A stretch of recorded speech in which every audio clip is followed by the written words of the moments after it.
बौद्ध public school inter college shimmery Sultanpur में आप सभी लोगों का स्वागत है। आज हम इस वीडियो में कक्षा 10 के साइंस के अंतर्गत विद्युत धारा के प्रभाव का अध्ययन करेंगे। सबसे पहले हम आवेश के बारे में जानेंगे। आवेश किसी वस्तु का वह गुण है जिसके कारण उसमें विद्युत तथा चुंबकीय प्रभाव उत्पन्न होते हैं। आवेश किसी वस्तु का वह गुण है जिसके कारण उसमें विद्युत तथा चुंबकीय प्रभाव उत्पन्न होते हैं। आवेश को Q से प्रदर्शित करते हैं। आवेश को Q से प्रदर्शित करते हैं। आवेश का SI प्रणाली में मात्रक कूलाम है। एम्पीयर सेकेंड भी आवेश का मात्रक होता है। यह मात्रक विद्युत धारा की परिभाषा से लिखा जाता है Q = I/T। Q का मात्रक = I का मात्रक × T का मात्रक। I विद्युत धारा है, विद्युत धारा का मात्रक एम्पीयर। T समय है, समय का मात्रक सेकेंड। तो आवेश का एक अन्य मात्रक एम्पीयर सेकेंड है। क्वेश्चन ऐसे पूछा जाता है एम्पीयर सेकेंड किस भौतिक राशि का मात्रक है, तो आप कहेंगे आवेश का मात्रक है। आवेश के प्रकार। आवेश दो प्रकार के होते हैं, धनात्मक आवेश और ऋणात्मक आवेश। इसको बेंजामिन फ्रैंकलिन ने बताया कि आवेश दो प्रकार के होते हैं, धनात्मक आवेश और ऋणात्मक आवेश। बेंजामिन फ्रैंकलिन का एक वाक्य वास्तविक जीवन के लिए बहुत महत्वपूर्ण होता है। बेंजामिन फ्रैंकलिन ने कहा कि जो व्यक्ति अपनी आय से कम खर्च करता है उसके पास पारस पत्थर होता है। उन्होंने ये भी बताया कि आवेश दो प्रकार के होते हैं, धनात्मक आवेश, ऋणात्मक आवेश। आवेश की प्रकृति के बारे में भी आपको पता होना चाहिए। आवेश समान प्रकृति के आवेश एक दूसरे को प्रतिकर्षित करते हैं, जबकि विपरीत प्रकृति के आवेश एक दूसरे को आकर्षित करते हैं।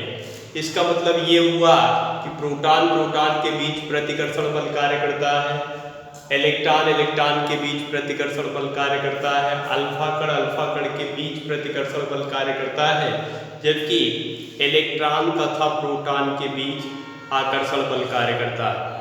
तो ये आवेश दो प्रकार के होते हैं, धनात्मक आवेश, ऋणात्मक आवेश। आवेश की प्रकृति के बारे में आपको आना चाहिए। समान प्रकृति के आवेश एक दूसरे को प्रतिकर्षित करते हैं, जबकि विपरीत प्रकृति के आवेश एक दूसरे को आकर्षित करते हैं। आवेश के गुण।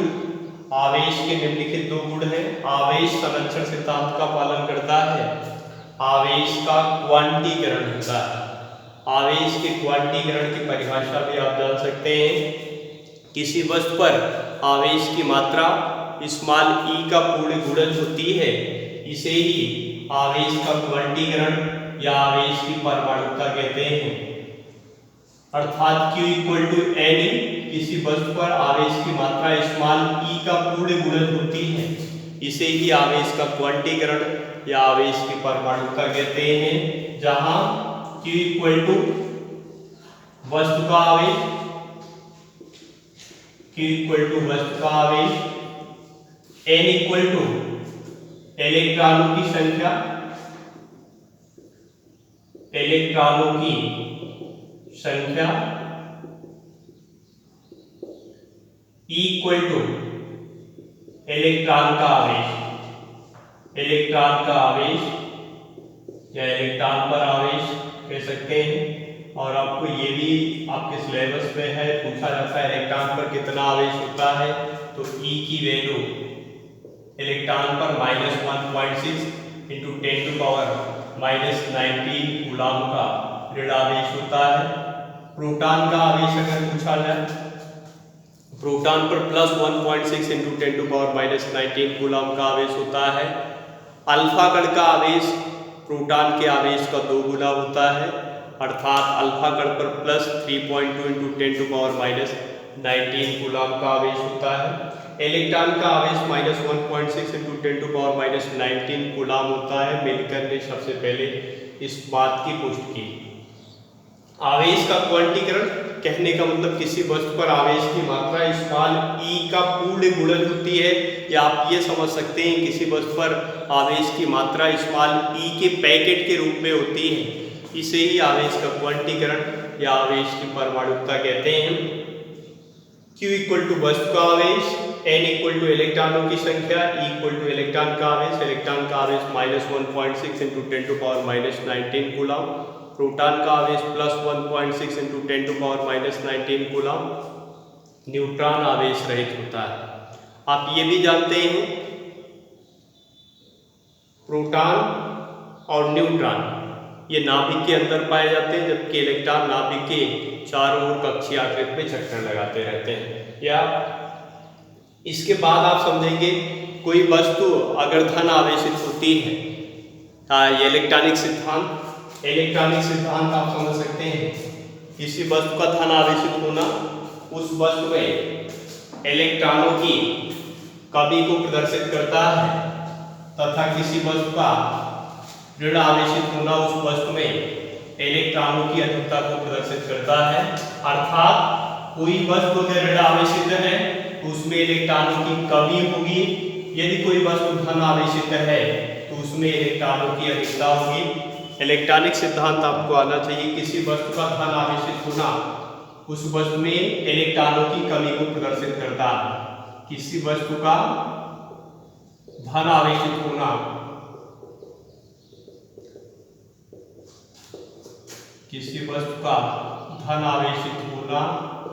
उस वस्तु में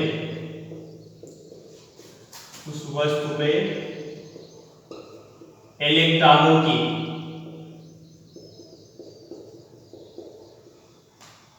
कमी को प्रदर्शित करता है। इलेक्ट्रॉनों की कमी को प्रदर्शित करता है।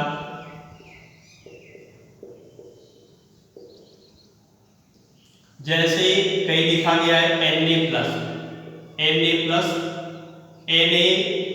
अगर आपसे पूछा जाए Na+ में इलेक्ट्रॉनों की संख्या कितनी होगी?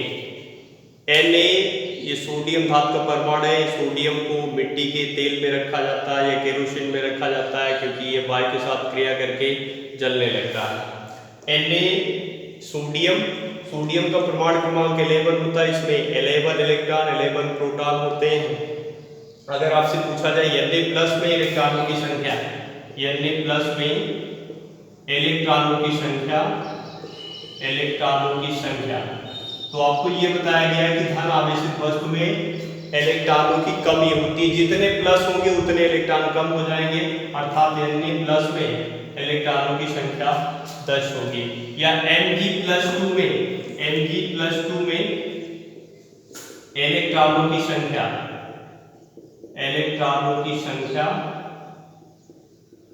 Equal to 10। मैग्नीशियम का परमाणु क्रमांक 12 होता है। 12 इलेक्ट्रॉन और 12 प्रोटॉन इसमें होते हैं, तो 2+ लिखा गया तो ये 2 इलेक्ट्रॉन कम हो जाएंगे। इसी प्रकार आपको ये भी बताया गया ऋण आवेशित वस्तु में इलेक्ट्रॉनों की अधिकता होती है। Cl- में इलेक्ट्रॉनों की संख्या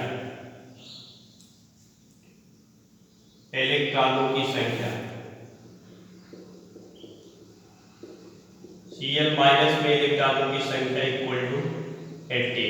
क्लोरीन का परमाणु क्रमांक 17 होता है। 17 इलेक्ट्रॉन होते हैं, तो माइनस हो गया -1, इसका मतलब 1 इलेक्ट्रॉन बढ़ जाएंगे, तो इसमें इलेक्ट्रॉनों की संख्या 18 होगी। आपके सिलेबस में ये पूछा जाता है, क्वेश्चन विकल्प में बनता है कि धन आवेशित वस्तु में होती है।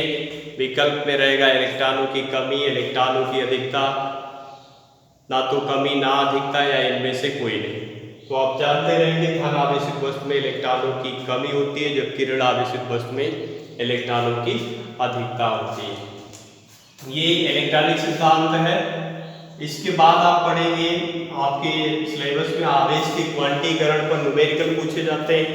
आवेश का क्वांटीकरण अभी आप पढ़े, किसी वस्तु पर आवेश की मात्रा e का पूर्ण गुणज होती है, इसे ही आवेश का क्वांटीकरण या आवेश की परमाणुकता कहते हैं।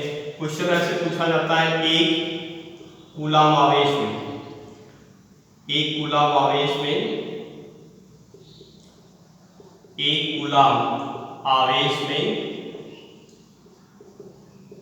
इलेक्ट्रॉनों की संख्या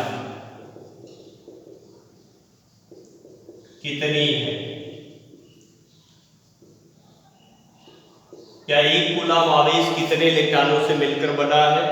तो अभी आपको सूत्र बताया गया था Q इक्वल टू यानी, या Q का मान दिया गया है 1 कूलम, N का मान ज्ञात करना है, E का मान आप जानते हैं E इलेक्ट्रॉन का आवेश होता है, इलेक्ट्रॉन का आवेश -1.6 × 10⁻⁻19 कूलम।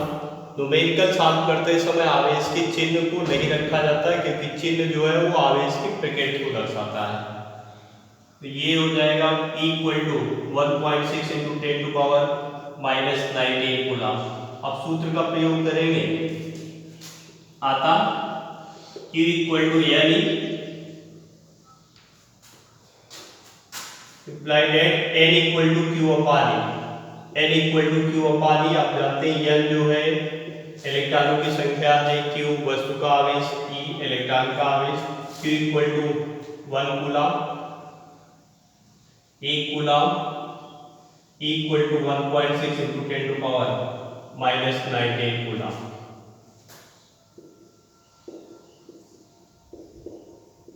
कूलम से कूलम कैंसिल हो गया, इलेक्ट्रॉनों की संख्या आपको ज्ञात करनी है।